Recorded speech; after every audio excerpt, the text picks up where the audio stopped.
Hello my dear students, आप लोग कैसे हैं? उम्मीद करते हैं बहुत अच्छा होगा। और आज मैं आपको स्टार्ट करने जा रहा हूँ एक नया चैप्टर जिसका नाम है काइनेमेटिक्स। क्या नाम है? काइनेमेटिक्स। काइनेमेटिक्स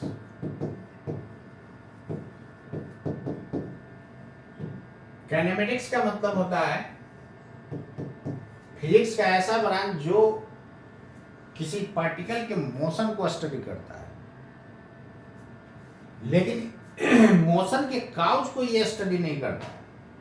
तो मोशन का काउच कहाँ पर स्टडी किया जाएगा? एक लॉज ऑफ मोशन चैप्टर है, उसमें आप इसके काउच के बारे में पढ़ोगे। तो काइनेमेटिक्स में किसके बारे में पढ़ोगे? किसी पार्टिकल के मोशन के बारे में पढ़ोगे। लेकिन मोशन किस कारण से हो रही है यहाँ पर आपको नहीं पढ़ना, वो अगले चैप्टर में पढ़ोगे, लॉज ऑफ मोशन। तो यहाँ केवल मोशन के बारे में पढ़ोगे और वहाँ पर काउच के बारे में पढ़ोगे, काउच ऑफ मोशन के बारे में पढ़ोगे। तो चलो, मैं सबसे पहले मैं इसमें देखने जा रहा हूँ रेस्ट एंड मोशन क्या होता है। What is rest, what is motion? Can you say anyone? What is rest, what is motion? आपको मैं वेक्टर में पोजीशन वेक्टर पढ़ाया था। क्या पढ़ाया था दोस्तों? पोजीशन वेक्टर पढ़ाया था। पढ़ाया था या नहीं पढ़ाया था? पोजीशन वेक्टर पढ़ाया था। तो यहां पर किसी पार्टिकल का पोजीशन वेक्टर यदि टाइम के साथ चेंज कर रहा है तब तो मोशन होगा, यदि टाइम के साथ चेंज नहीं कर रहा है तो क्या हो जाएगा? रेस्ट में हो जाएगा। यानी if the motion of A particle does not change with time, then the particle is said to be at rest. Otherwise in motion. Otherwise करने का मतलब यदि टाइम के साथ चेंज नहीं कर रहा है तब तो रेस्ट में है, तब तो कोई प्रॉब्लम नहीं है। लेकिन जब टाइम के साथ चेंज कर जाएगा पोजीशन वेक्टर तो यार मोशन में हो जाएगा। किस में हो जाएगा? मोशन में हो जाएगा। जैसे देखो, सिंपल बात यहां पर समझो कि मान लेता हूं कि ये कोई पार्टिकल है और इसके रेस्पेक्ट में उसका पोजीशन मेजर किया जा रहा है। क्लियर है ना? एक होता है रिफरेंस फ्रेम होता है। ऐसे मैं आपको वेक्टर में पढ़ाया था रिफरेंस लाइन। ऐसा लाइन जहां से हम लोग मेजरमेंट शुरू करते हैं, that is called reference line. Vector का टोटल लेक्चर डाला हुआ है, जो लोग नहीं पढ़े हो वो जा करके पढ़ लोगे। क्लियर है ना? तो ऐसा लाइन जहां से हम लोग मेजरमेंट करते हैं, that is called reference line. और रिफरेंस फ्रेम किसको कहा जाता है? पॉइंट हो, लाइन हो, प्लेस हो, जहां से हम लोग मेजरमेंट करते हैं। क्लियर है ना?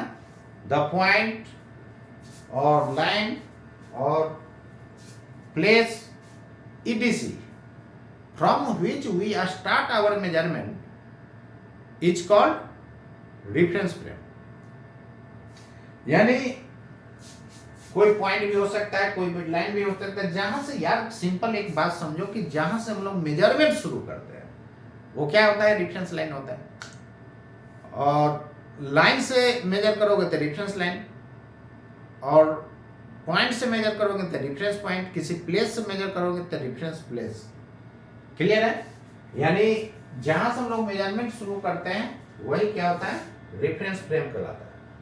तो इस पॉइंट से मैं इस पार्टिकल का पोजीशन मेजर कर रहा हूं। पोजीशन बोला जाए मतलब पोजीशन वेक्टर नहीं। क्लियर है? तो इसका डायरेक्शन इधर है, राइट साइड, और लेंथ मान लो कि 2 मीटर है। तो ये पार्टिकल जो है अभी अभी इतना ही डिस्टेंस पर है, 2 मीटर पर, और डायरेक्शन जो है इसका पोजीशन वेक्टर का डायरेक्शन किधर है? Right word. क्लियर है ना? 2 सेकंड के बाद भी देखोगे तो वहीं पर, 3 सेकंड के बाद भी देखो तो यहीं पर, 1 घंटा के बाद भी देखो तो यहीं पर। इसका मतलब क्या है? इसका पोजीशन वेक्टर टाइम के साथ यार चेंज नहीं करता है, टाइम के साथ चेंज नहीं कर रहा है। तो ये पार्टिकल किस में कहा जाएगा? रेस्ट में कहा जाएगा। एक बात याद रखो कि टाइम कभी रुकता नहीं है। टाइम हमेशा क्या हो रहा है? चेंज होते जा रहा है। क्लियर है ना? टाइम क्यों नहीं रुकता है? अभी 2000 मान लो कि 23 या 24 है, तो क्या ये हमेशा वही रहेगा लाइफ टाइम? यार नहीं रहेगा। देख रहे हो कि 2023 से 24 हो गया, फिर 25 हो गया एंड सो ऑन। क्लियर है ना? तो जब पोजीशन वेक्टर पार्टिकल का चेंज नहीं होता है तो क्या होता है? टाइम के साथ चेंज नहीं होता तो रेस्ट में होता है, अदरवाइज मोशन में चलाएगा। क्लियर है ना? इसको आप नोट डाउन कर लो। If the position vector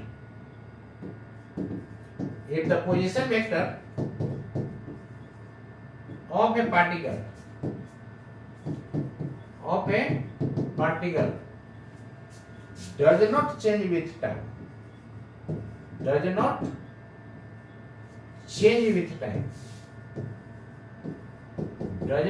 with time, then the particle is said to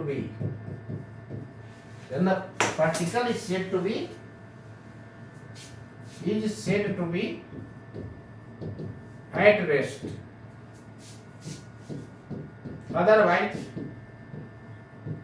मतलब यदि ये नहीं हो तो क्या होगा? मोशन में हो जाएगा। क्लियर है? जैसे देखो, मान लो कि ये पॉइंट है और ये पार्टिकल जो है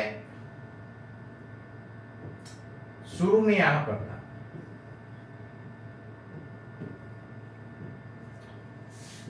इस पॉइंट के रेस्पेक्ट में इस पार्टिकल का पोजीशन यहां पर था, फिर यहां पर चला गया।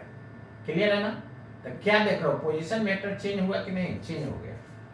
अभी इस डायरेक्शन में था, हालांकि इसका मैग्नीट्यूड सेम है, मैग्नीट्यूड बड़ा जाए मतलब ज्योमेट्रिकल लेंथ, लेकिन डायरेक्शन देखो ना, अभी इधर है तो फिर हो गया इधर। तो डायरेक्शन जब चेंज हो गया तो पोजीशन वेक्टर चेंज हो गया, तो ये पार्टिकल क्या कहलाएगा? मोशन में कहलाएगा। नहीं, हालांकि distance between this point and this point is same, यानी जो सेपरेशन यहां पर है वही यहां पर है, वही यहां पर होगा। तो डिस्टेंस सेम रहेगा तो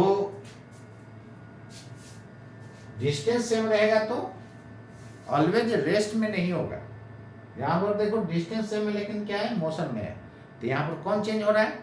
केवल डायरेक्शन चेंज हो रहा है। अभी डायरेक्शन इधर था, फिर ऐसे हो गया, फिर ऐसे हो जाएगा, नहीं। तो डायरेक्शन चेंज के कारण पोजीशन वेक्टर क्या हो रहा है? चेंज हो रहा है। तो जब भी किसी पार्टिकल का पोजीशन वेक्टर टाइम के साथ चेंज होगा तो मोशन में, और टाइम के साथ दोस्तों चेंज नहीं होगा तो वो क्या कहलाएगा? रेस्ट में कहलाएगा। ये बात क्लियर हुआ कि नहीं? क्लियर हुआ होगा। अब यहां पर ध्यान दो, इधर कोई मान लो कि बाइक से उधर जा रहा है। देखो, जो भी फिजिक्स पढ़ रहे हो ना, सबको प्रैक्टिकल लाइफ से रिलेट कर दो, क्योंकि फाइनली जब इंजीनियर बनते हो तो तुम काम करने कहाँ जाते हो? फील्ड में ही जाते हो, नहीं? तो आज से फील्ड का ऑब्जर्वेशन शुरू कर दो। रोड पर क्या सब हो रहा है वो सब क्या फिजिक्स है। मैं बोल रहा हूँ ये भी फिजिक्स है। Sound is a form of energy, होता है ना? कोई भी इंजीनियर डॉक्टर केवल थ्योरी पढ़ के नहीं बना है, प्रैक्टिकल जरूर किया है।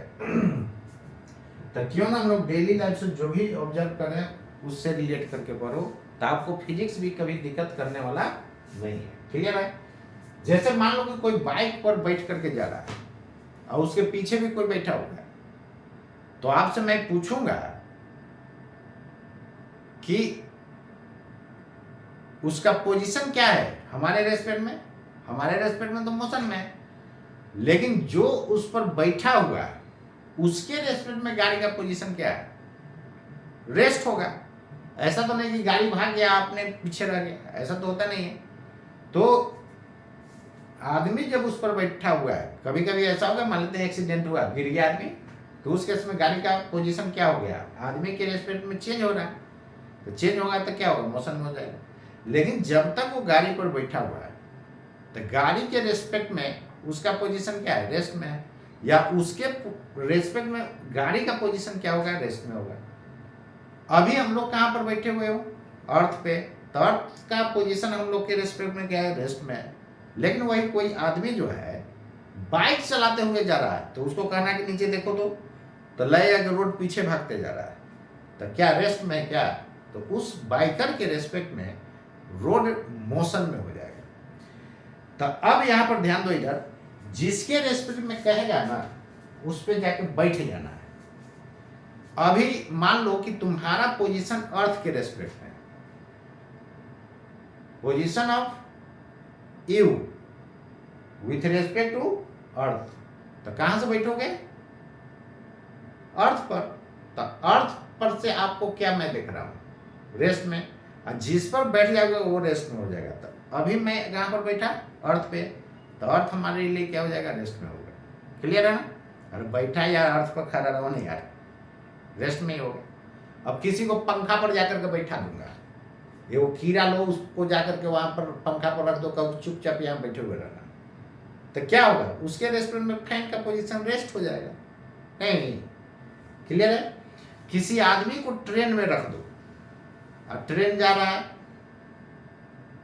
दिल्ली टू बंगलोर, तो ट्रेन जब जा रही है दिल्ली टू बंगलोर और पर्सन को कहो कि अपना सीट पर बैठे हुए रहो, तो जो आदमी ग्राउंड से देख रहा होगा तो उसको देख रहा होगा कि अरे ट्रेनों भाग रहा है, वो आदमी भी भागते जा रहा है, इसका मतलब उसके रेस्टोरेंट मोशन में हो जाएगा। लेकिन वही जो ट्रेन में जो आदमी बैठा हुआ है तो उसको क्या देखेगा, वो भी बैठा हुआ है, मतलब उसके रेस्टोरेंट में रेस्ट में। तो ट्रेन के रेस्टोरेंट में उसका पोजीशन क्या हो जाएगा, रेस्ट।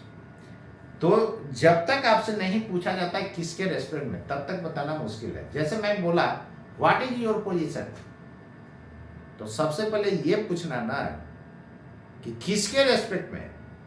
जब तक ये नहीं बताया जाएगा तब तक आप उसका पोजीशन नहीं बता सकते हो।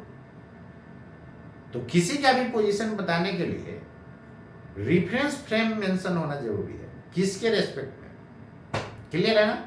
सन के रेस्पेक्ट में कि मून के रेस्पेक्ट में कि बाइक के रेस्पेक्ट में, ये बताना बहुत जरूरी होगा।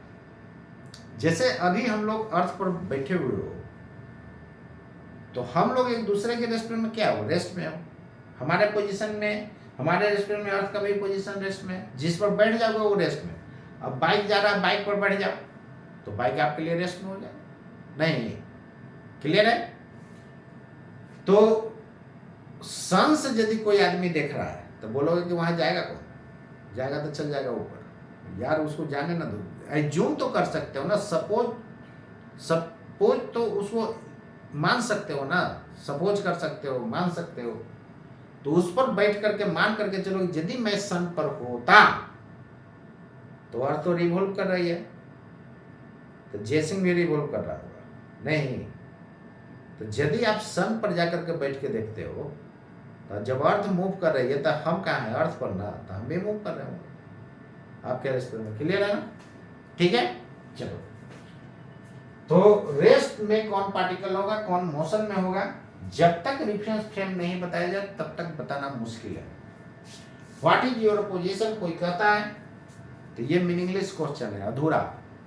आपको पूछना होगा किसके रेस्पेक्ट में, लेकिन हम आप लोग से क्वेश्चन करेंगे ना कि व्हाट इज योर पोजीशन, तो आप तुरंत झटाक से बोल दोगे एट रेस्ट। ये बेवकूफ वाली बात है कि नहीं?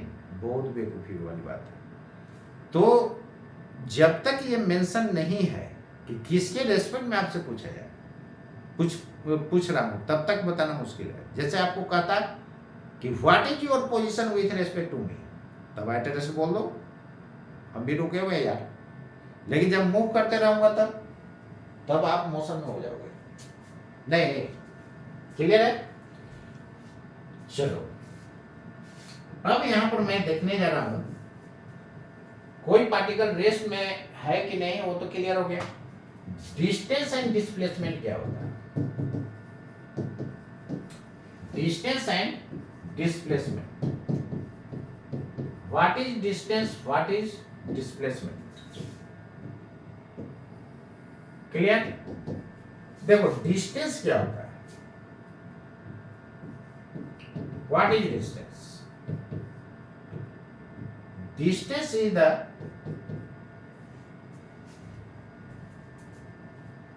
measurement of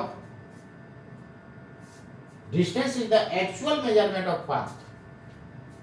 distance as the, इसको ऐसे बोलो, distance is the actual measurement of path followed by a particle.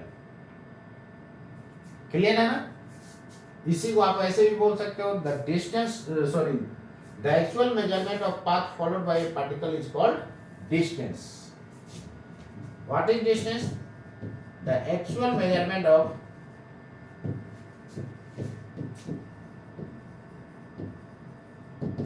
path followed by a particle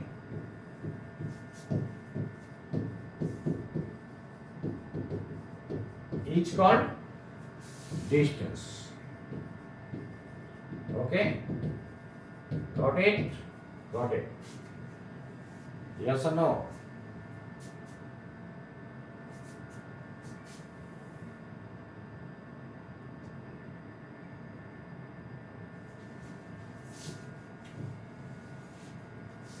जैसे मान करके चलो कोई पार्टिकल ऐसे जा रहा है, तो जैसे जैसे पार्टिकल जा रहा है वैसे वैसे पाथ को आप मेजर करते जाओ, यही क्या हो जाएगा? डिस्टेंस हो जाएगा। नहीं, तो जैसे जैसे पार्टिकल जा रहा है वैसे वैसे पाथ को आप मेजर करते जाओ, आपको डिस्टेंस हो जाएगा। क्लियर है? तो जो लोग, आप लोग गांव देहात में हिंदी मीडियम में पढ़ रहे हो, डिस्ट्रिक्ट में पढ़ रहे हो, हिंदी मीडियम में, ऑल ओवर इंडिया कहीं भी, वो हिंदी में मत पढ़ो या कोई रीजनल लैंग्वेज में पढ़ रहा है, जैसे तमिल में पढ़ रहा है, बंगाली में पढ़ रहा है, तो यार वहाँ इंजीनियरिंग और मेडिकल कॉलेज में आपको इंग्लिश में ही लेक्चर मिलेगा, इसलिए इंग्लिश पर पकड़ बनाना जरूरी है और इंग्लिश में ही पढ़ो।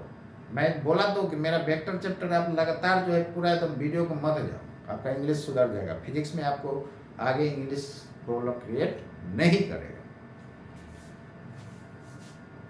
इसलिए मैं आपको थोड़ा थोड़ा इंग्लिश भी पढ़ाते जा रहा हूँ। चलो नेक्स्ट देखो, डिस्टेंस का यहाँ पर देखो तो फिक्स डायरेक्शन है नहीं, तो डिस्टेंस का कोई फिक्स डायरेक्शन नहीं होता है, इसलिए ये वेक्टर ना होकर के क्या हो जाता है? स्केलर हो जाता है। तो distance is a scalar quantity. ये सब पॉइंट याद रखोगे। सिंगल स्टार से 5 स्टार तक मैं मारूंगा, जितना स्टार कोडिंग करूंगा ना सब आप रेडी कर जाओ। एग्जाम में जाओगे चाहे थियोरेटिकल क्वेश्चन हो या न्यूमेरिकल, आप उसको चुटकी में उड़ा दोगे।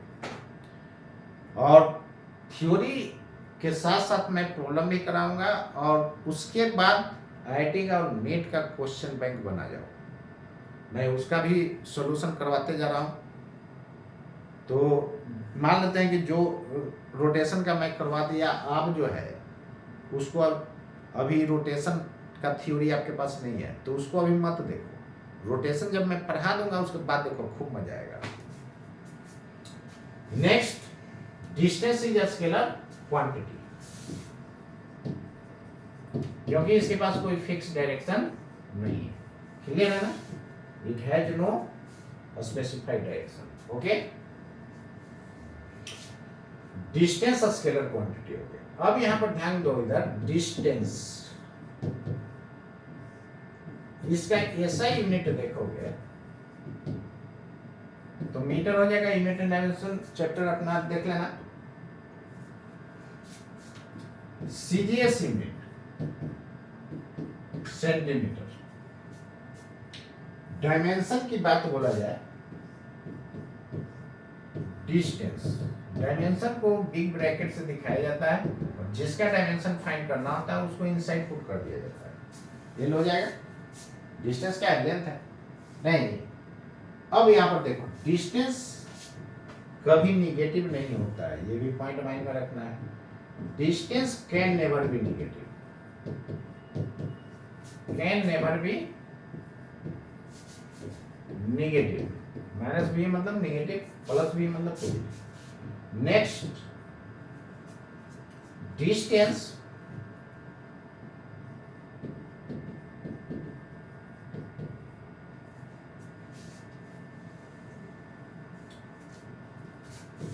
Depends on path. डिस्टेंस किस पे डिपेंड करता है? पाथ पे डिपेंड करता है।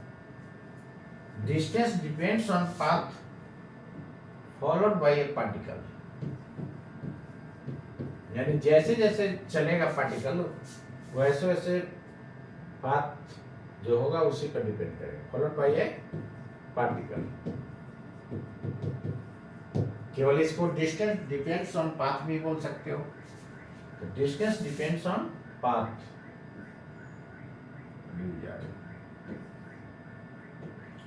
Distance depends on path. इसलिए इसको अदर वर्ड में इसको ऐसे भी बोला जाता है, distance is path function, distance is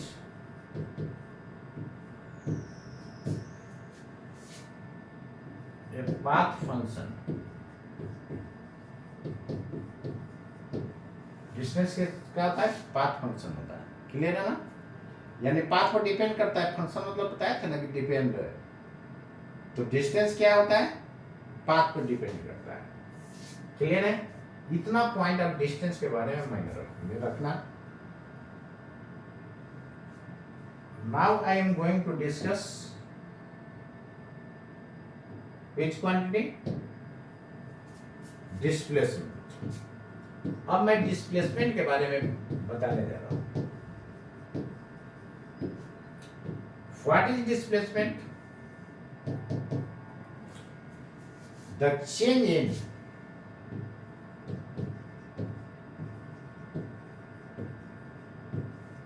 position vector, the change in position vector of a particle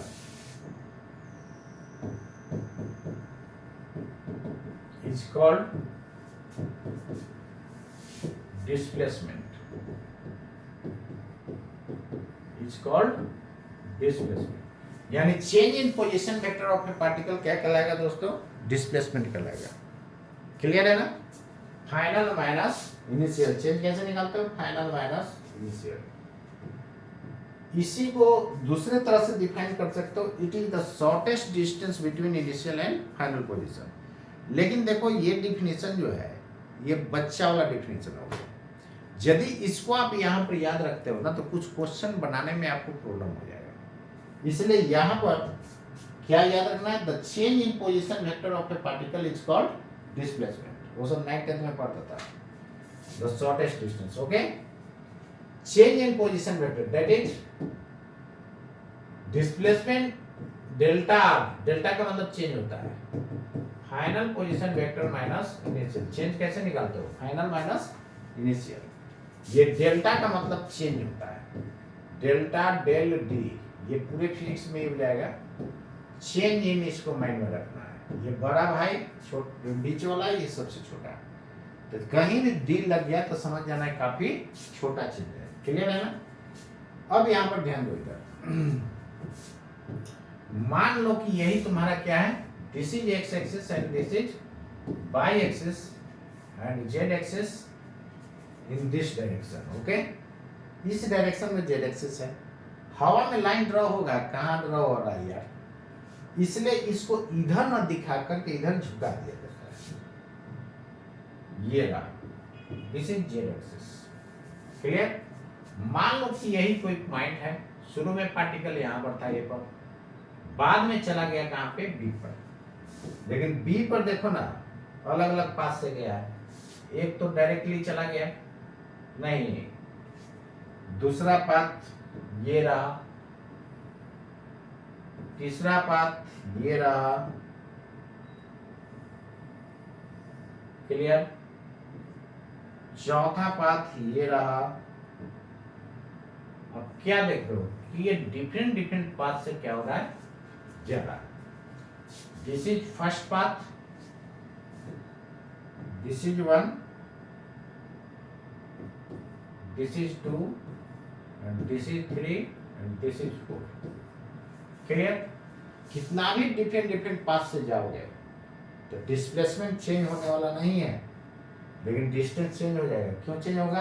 क्योंकि अभी मैंने बताया था कि डिस्टेंस पाथ पे डिपेंड करता है, ये पाथ फंक्शन होता है। डिस्टेंस क्या होता है? Path function. फंक्शन का मतलब आपको मैथमेटिकल टूल्स में बताया था, डिपेंड। क्लियर है? अब यहाँ पर देखो इसका पोजीशन वेक्टर ये हो जाएगा, नहीं इसका पोजीशन वेक्टर ये हो जाएगा। Clear? This is initial position vector and this is final position vector. Clear? तो delta R change in displacement, ये क्या कहलाता है? डिस्प्लेसमेंट कहलाता है। क्या लिखोगे? Final position vector minus initial position vector, यही होगा ना। Change in position vector is called displacement. इसका कोऑर्डिनेट जो है दिया हुआ है आपको x1 y1 z1, इसका कोऑर्डिनेट दिया हुआ है x2 y2 z2। ओके, तो उसका कोऑर्डिनेट दिया हुआ है x2 y2 z2। वेरिएबल है ना, चलिए वेरिएबल है। अब यहां पर देखो R2 को क्या लिख सकते हो? R2 को आप लिख सकते हो, पोजीशन वेक्टर निकालने का मैंने बताया था, फर्स्ट में I लगा दो, सेकंड में J लगा दो, थर्ड में K लगा दो। अरे लगा दो मतलब ठोक दो नहीं यार, फर्स्ट में I कैप, सेकंड में J कैप, थर्ड में K कैप ठोक दो, पोजीशन वेक्टर हो जाएगा। उसी तरह इसका फर्स्ट में I, सेकंड में J, थर्ड में K। तो x2 I cap plus y2 J cap plus z2 K cap, final minus initial x1 I cap plus y1 J cap plus z1 K cap, ये रहा। Clear? अब ध्यान दीजिए, x2 minus x1 delta r बराबर क्या लिख सकते हो? x2 minus x1 I cap plus y2 minus y1 J cap plus z2 minus z1 K cap, हो जाएगा कि नहीं? ये भी देखो ना एक तरह का चेंज है, तो डेल्टा यूज कर सकता हूं। किसका चेंज है भाई? x का चेंज है, डेल्टा x, यहां पर डेल्टा y, यहां पर डेल्टा z। अरे बोलो ना, होगा कि नहीं होगा? क्लियर है? अब इसको फर्दर आप क्या लिख सकते हो? दिस इज ऑरिजिन ना, ऑरिजिन। इसको फर्दर क्या लिख सकते हो?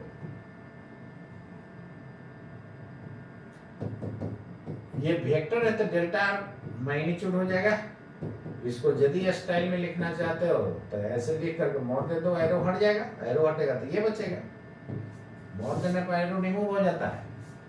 और यहाँ पर मैग्नीट्यूड फाइंड करने के लिए I के कोफिशिएंट का स्क्वायर कर देना प्लस J के कोफिशिएंट का स्क्वायर प्लस K के कोफिशिएंट का स्क्वायर, हो गया। This is magnitude. और ऑलरेडी मैं बता चुका हूं कि जब भी x बाई z के फॉर्म में होता है, यानी I cap J cap K cap के फॉर्म में होता है, तो डायरेक्शन न निकाल के हम लोग डायरेक्शन कोसाइंस निकालते हैं, यानी direction cosines of delta. Okay, direction cosines, इसको हम लोग शॉर्ट में डीसीएस बोलता हूं। क्या बोलता हूं? DCS, DCS of delta. What is this? I have already taught you cos theta x, मतलब एंगल विथ x एक्सिस।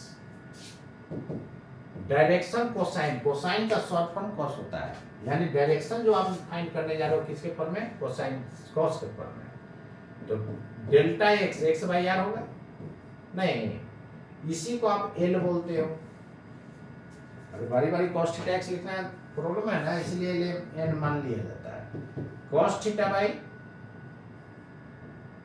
क्या हो जाएगा दोस्तों बताओ?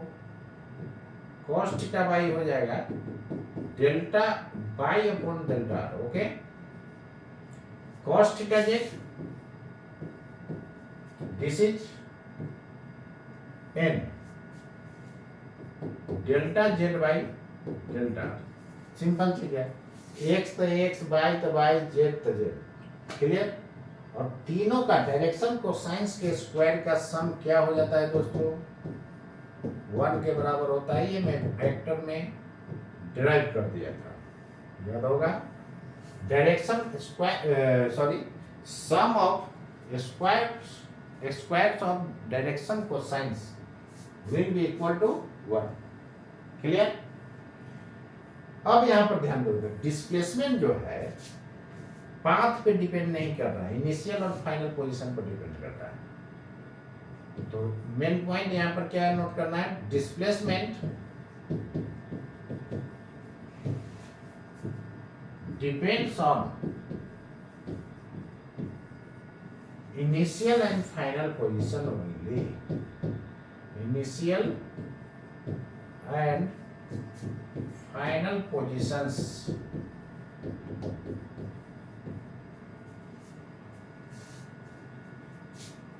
only, okay, initial और final position पर सिर्फ डिपेंड कर रहा है, इसलिए इसको पॉइंट फंक्शन बोला जाता है। Displacement is a point function. जब थ्योरेटिकल क्वेश्चन रहेगा ना तो कहते हैं displacement is a point function, सही कि गलत? सही हो जाएगा। Displacement is a point function. Function का मतलब मैंने बताया था कि डिपेंड करेगा, तो ये पॉइंट पर डिपेंड करता है, इनिशियल और फाइनल पॉइंट। डिस्प्लेसमेंट ये स्पेसिफाइड डायरेक्शन है दोस्तों, देख लो यहां पर,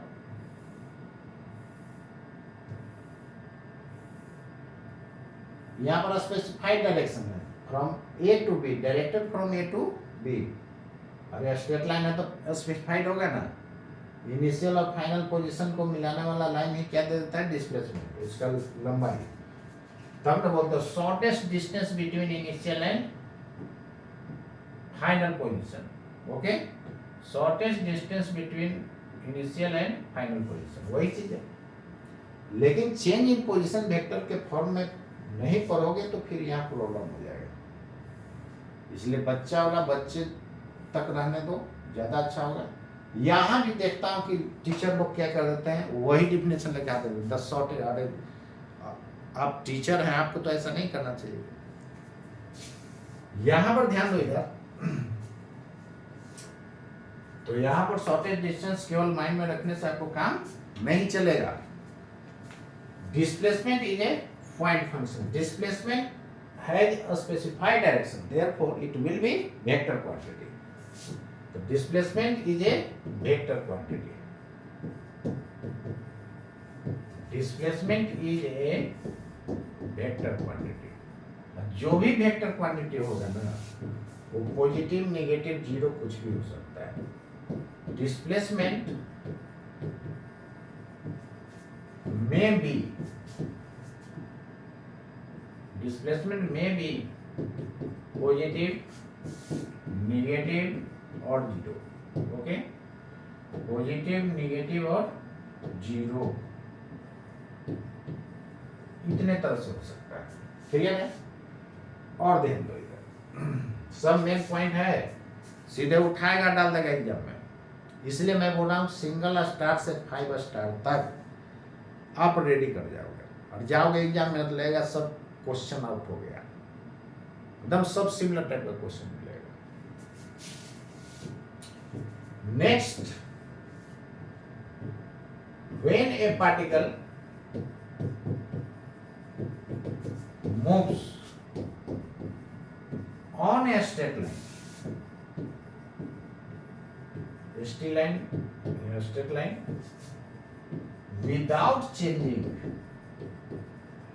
without changing the direction of velocity, without changing the direction of its velocity, then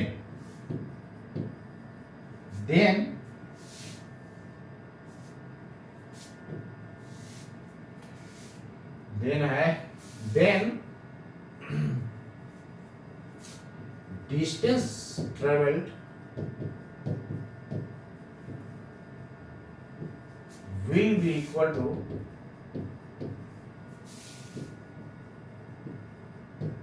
magnitude of displacement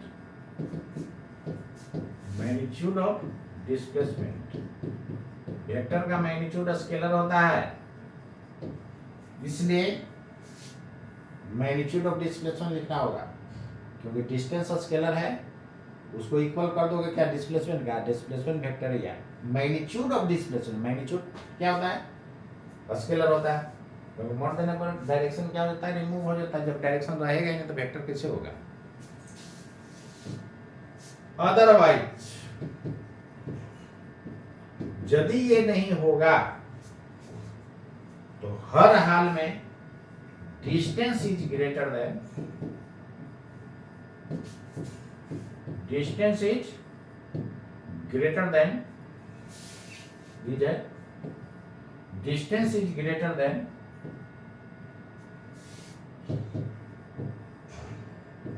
the magnitude of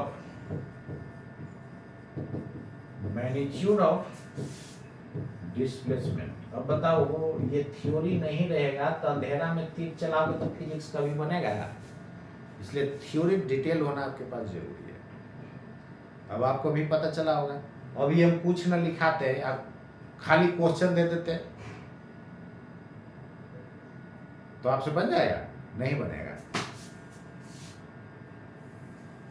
date is बोला जाए मतलब इसी को मैथमेटिकल फॉर्म में लिख रहा हूं, distance is always greater then displacement. कब, जब ऊपर वाला कंडीशन वैलिड नहीं होगा तब। लेकिन जब पार्टिकल स्ट्रेट लाइन पर मूव कर रहा है without changing the direction of velocity, यानी वेलोसिटी का डायरेक्शन पार्टिकल का चेंज नहीं हो रहा है, तो उस केस में distance must be equal to the magnitude of displacement. Otherwise, distance is always greater than magnitude of displacement. Okay? This is magnitude, modulus, not bracket. Okay? This is modulus greater, equal कब होगा, जब particle का velocity का direction change नहीं होगा और straight line motion होगा, तो उस केस में क्या होगा, इक्वल होगा। जैसे देखो ना, कोई पार्टिकल स्ट्रेट लाइन पर चल रहा है लेकिन इसका वेलोसिटी का डायरेक्शन चेंज नहीं हो रहा है, तब तो जितना डिस्टेंस ट्रैवल होगा उतना ही डिस्प्लेसमेंट होगा। लेकिन जब वेलोसिटी का डायरेक्शन चेंज हो जाएगा, जा रहा है स्ट्रेट लाइन पर ही, लेकिन देखो ना डायरेक्शन चेंज हो गया, अब यहाँ से जो है पार्टिकल इधर आ रहा है लेकिन मूव कर रहा है स्ट्रेट लाइन पर ही, तो इस केस में डिस्टेंस हो जाएगा यहाँ से यहाँ और यहाँ से यहाँ, लेकिन डिस्प्लेसमेंट हो जाएगा initial to final position. Clear है ना? Here distance is greater than magnitude of displacement. Okay, तो बहुत सारे स्टूडेंट्स ये दिमाग में रखते हैं कि जब पार्टिकल स्ट्रेट लाइन पर मोशन होगा ना, तो हमेशा डिस्टेंस जो होगा डिस्प्लेसमेंट के मैग्नीट्यूड का इक्वल होगा। तो ये गलत कंसेप्ट है। स्ट्रेट लाइन मोशन होना चाहिए और साथ साथ वेलोसिटी का डायरेक्शन चेंज नहीं होना चाहिए। यदि चेंज हो गया तो फिर distance is always greater than magnitude of displacement. जब तक डायरेक्शन चेंज नहीं हुआ, distance must be equal to the magnitude of displacement, यानी उस केस में डिस्टेंस मैग्नीट्यूड ऑफ डिस्प्लेसमेंट का इक्वल हो जाएगा। लेकिन जब डायरेक्शन चेंज हो गया तब distance always greater than magnitude of displacement. उम्मीद करता हूं दोस्तों आपको समझ में आ गया होगा। तो इतना बात डिस्प्लेसमेंट में आपको याद रखना होगा। बाकी इससे रिलेटेड क्वेश्चन में आपको नेक्स्ट क्लास में मैं बताऊंगा। आप इसको मत करके आइएगा। मत करके मतलब समझना है, ऐसा नहीं कि मट्ठा मारना शुरू कर देना, दही लेना, वो काम नहीं करना। मत दो, खूब पढ़ो, खूब पढ़ो, इसको 2 बार 3 बार देख देख करके पढ़ो। कैसे नहीं भेजा में घुसेगा, खूब वीडियो को देखो और भेजा में घुस जाएगा। जब भेजा में घुस जाएगा तो देखना है अगले क्लासेस पे क्वेश्चन देगा तब धुआंधार धड़ाधड़ आंसर मारो। तो जब भी डिस्प्लेसमेंट फाइंड करना हो तो मान लो कि कह देगा क्वेश्चन में कि पार्टिकल इस पोजीशन से इस पोजीशन गया, find the displacement, change in position vector direct. और यदि थ्योरेटिकल क्वेश्चन दे दिया, कह दिया एक पॉइंट में कि डिस्टेंस जो है पाथ फंक्शन है। करेक्ट और रॉन्ग? करेक्ट।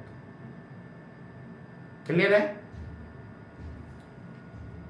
अच्छा, डिस्टेंस पॉइंट पर डिपेंड कर सकता है कि नहीं?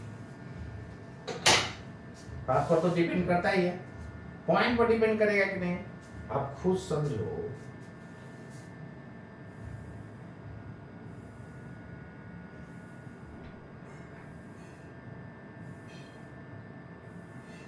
जैसे देखो, डिस्टेंस पॉइंट पर डिपेंड करेगा कि नहीं? करेगा यार। ये पॉइंट क्या पाथ से बाहर है कि पाथ पर ही है? कोई भी पाथ लोगे तो इनिशियल और फाइनल पॉइंट कहाँ होगा? पाथ पे। तो याद रखना, डिस्टेंस पाथ पर भी डिपेंड करता है और पॉइंट पर भी डिपेंड करता है। क्लियर है ना? हम लोग पॉइंट को अलग क्यों नहीं लिखे? क्योंकि यार पाथे पर ना इनिशियल और फाइनल पॉइंट होगा। अब खुद समझो, तुमसे पूछे कि कितना डिस्टेंस ट्रैवल किया, तो ये पागलपन वाली बात है कि नहीं? कहां से कहां? जब तक नहीं बताएंगे कि कहां से कहां, तब तक आंसर बताना संभव है? बोलेंगे कि राम ने कितना डिस्टेंस ट्रैवल किया, तो जब तक नहीं पता रहेगा कि कलकत्ता से दिल्ली गया कि दिल्ली से बंगलोर गया, तो इनिशियल और फाइनल पोजीशन पता होगा तभी तो डिस्टेंस ट्रैवल बताओगे। तब बताओ वो डिपेंड किया कि नहीं डिपेंड किया। तो उम्मीद करता हूं दोस्तों ये बहुत अच्छे से भेजा में घुसा होगा। अब देखो, मैं क्या बोला था कि इस दुनिया का जितना भी लेक्चर है, इंडिया का कहीं का भी लेक्चर हो, कोटा का हो, दिल्ली का हो, कहीं का भी हो, बंगलोर का हो, कलकत्ता को, आप देखो और उसमें देखो कि डिटेल किस में पढ़ाया जा रहा है। जब तक डिटेल आपको एक्सप्लेनेशन नहीं मिलेगा, नेशनल एजुकेशन पॉलिसी 2020 भी यही कहता है कि बच्चे को एक्सप्लेन करके पढ़ाया जाए। तो दिमाग में घुसेगा बेचारा का, और दिमाग में घुसेगा तो उसको अंदर से देखो, आईआईटी और नीट निकालना ही केवल बहादुरी नहीं है। अब मान ले वो कि टोटल कोटा में 10 लाख स्टूडेंट सबके हो गया, यार ऐसा कहाँ होता है? एक आध इंस्टीट्यूट में 10-10 लाख बच्चा है और 100 को कभी ठीक से नहीं होता है। अच्छा, लेकिन देखोगे तो 100 और 150-200 को भी हो पाता है। समझ गया ना? तो सबका होना पॉसिबल नहीं है। एक कहावत है, सब कुत्ता काशी नहीं जा सकता है। अरे यार, वो ऐसा नहीं क्या इस तरह जो है बोल दिया गया। मान लेते हैं किसी को नहीं हुआ तो देखते हुए जाके सुसाइड कर लेता है। क्यों सुसाइड कर रहा है? आप उसको एक्सप्लेन करके नहीं पढ़ा रहे हो। एक्सप्लेन करके पढ़ाओ, वो बच्चा खुश रहेगा क्लास में। देखो, मेन अंदर से मेंटली खुश होना चाहिए। तो यदि टीचर लोग एक्सप्लेन करके, सारे टीचर से मैं रिक्वेस्ट करता हूं कि बच्चे को एक्सप्लेन करके पढ़ाइए। ये नहीं कि बस 2 लाइन थ्योरी दी या दे रहे हैं लंबा लंबा क्वेश्चन, दिखा रहे हैं कि हम बहुत आईआईटी का एडवांस का पढ़ा रहे हैं। और यार उसको भेजा में घुसेगा तब ना पढ़ाइएगा आप। इसलिए सबसे पहली बात है कि टीचर को एकदम पूरा एक्सप्लेन करते हुए पढ़ाना चाहिए। जब एक्सप्लेन करते हुए तब बच्चा को तो समझ में आएगा, तो अंदर से खुश रहेगा। क्यों सुसाइड करेगा? आज देख रहे हैं उधर सुसाइड कर जा रहा है, उधर सुसाइड कर जा रहा है, तो इसी कारण हो जा रहा है। तो नेशनल एजुकेशन पॉलिसी को सबको फॉलो करना चाहिए। लेकिन यहाँ पर तो प्राइवेट टीचर लोग देखते हैं हम सरकार के अंडर में रहेंगे। अरे भाई, सरकार के रूल्स को ओबे कीजिएगा कि नहीं? तो नेशनल एजुकेशन पॉलिसी 2020 को ओबे करना होगा। और उसमें यही बताया गया है कि बच्चे को एक्टिविटी से ज्यादा रिलेट कीजिए। एक्टिविटी कहने वाला प्रैक्टिकल लाइफ से रिलेट कीजिए ना, डेली लाइफ से। बाइक चल रहा है वो भी फिजिक्स से, एक्सीडेंट हुआ फिजिक्स से, कोलिजन पढ़े हैं, कोलिजन पढ़ोगे आगे। कोलिजन एक चैप्टर है, उसमें 2 बॉडी टकराता है, तो रोड पर जो एक्सीडेंट हो रहा है क्या है? कोलिजन हो रहा है। अब टकराया तक 2 घंटा तक टकराते रहेगा, गजब बात है यार। टकराता है, तुरंत आवाज हुआ, लगता है कहीं हुआ कुछ। समझ गया ना? तो डिटेल एक्सप्लेनेशन होना बहुत जरूरी है। यदि आपको डिटेल एक्सप्लेन करके पढ़ाया गया ना, तो आप अंदर से खुश रहिएगा, आपको घर पर पढ़ने का भी एकदम अंदर से जिज्ञासा रहेगा, एकदम लगेगा कि पढ़ो। और पहले ही ये 2 लाइन थ्योरी देके लंबा लंबा क्वेश्चन थमा दिए, तो वो तो इसी टेंशन से जाके सुसाइड कर लेता है। हो भी रहा है, कोटा में कई बात आप न्यूज में देखे, कोटा भी, अदर जगह भी, सब जगह हो रहा है। तो उम्मीद करते हैं यदि मेरी बात को आप अच्छे से समझोगे तो इस तरह का सुसाइड को मिनिमाइज किया जा सकता है, और स्टूडेंट को इनकरेज कीजिए, उसको उत्साहित कीजिए, ना कि उसको डिमोलाइज कर दीजिए। अब लंबा लंबा 2 लाइन थ्योरी देकर लंबा लंबा क्वेश्चन आप थमा दिए, तो जाहिर बात है, चाहे छोटा ही क्वेश्चन थमा दिए तो बेचारे को कंसेप्ट ही नहीं है, तो बनाएगा खाक है। जब बनाएगा तो नहीं तो फ्रस्ट्रेट करेगा तो समझ लीजिए क्या हो सकता है। तो मैं बहुत बड़ी बात बताया, इस बात को समझिए और उसके बाद देखिए स्टूडेंट का लाइफ बहुत अच्छा हो जाएगा। तो आज के लिए इतना ही दोस्तों, मिलता हूँ next class, see you again tomorrow. आज के लिए हमारे तरफ से नमस्कार फ्रॉम माय साइड।